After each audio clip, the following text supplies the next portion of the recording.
அன்னை ஸ்ரீ அரவிந்தருக்கு வணக்கம். அனைவருக்கும் வணக்கம். இன்று 2026ஆம் ஆண்டு மார்ச் மாதம் 14ஆம் தேதி சனிக்கிழமை காலை அன்னையின் அருள்வாக்கு வழி பிரெஞ்சு பயில்களை தொடங்குகிறோம். இப்ப லாபே என்பது பிரெஞ்சுல பீஸ் அப்படின்னு சொல்லுவோம், தமிழ்ல அமைதின்னு சொல்லுவோம். இப்ப அதுக்கு முன்னாடி டேட் பிரெஞ்சுல சொல்றேன்னா 14 மார்ச் 2026. 14னா 14, மார்ச் மார்ச் மாதம், 2000 Francis 26.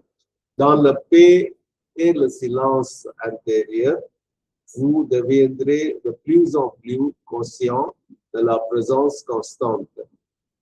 அப்ப dans la paix அப்படின்னா அமைதியில், தானாயின், la paix அப்படிங்கிறது அமைதி, silence. இப்ப தமிழ்ல கூகுள் டிரான்ஸ்லேட் கூட பே சிலான்ஸ் ரெண்டுமே அமைதின்னு சொல்லுது. ஆனா லாப்பேனா ஒரு அமைதி, இல்ல சிலான்ஸ் மௌனம், பேச்சற்ற ஒரு நிலைன்னு சொல்லலாம். ஆன்டேரியர் அதாவது அக அமைதின்னு சொல்லலாம், உள் மௌனம் சொல்லலாம்.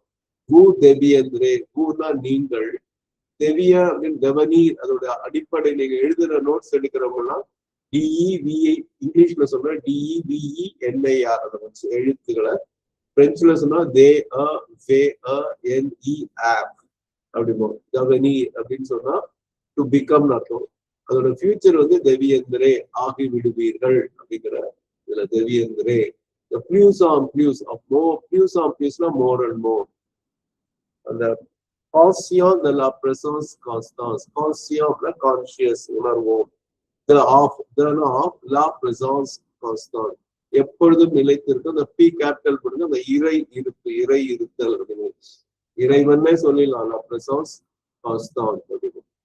இங்கிலீஷ்ல in peace and inner silence you will more and more become conscious of the constant presence.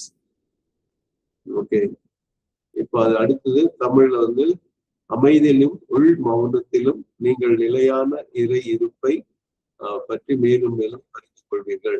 நான் அந்த இறை இருப்பைக்கு ஒரு ஸ்பேஸ் விட்டுறேன், இல்லாட்டி ஈங்கிற எழுத்த போடுறேன். நடுவில் வீர் எழுத்து வர வாய்ப்பில்லை. பற்றி மேலும் மேலும் அறிந்து கொள்வீர்கள், உணர்ந்து கொள்வீர்கள் என்று சொல்லலாம்.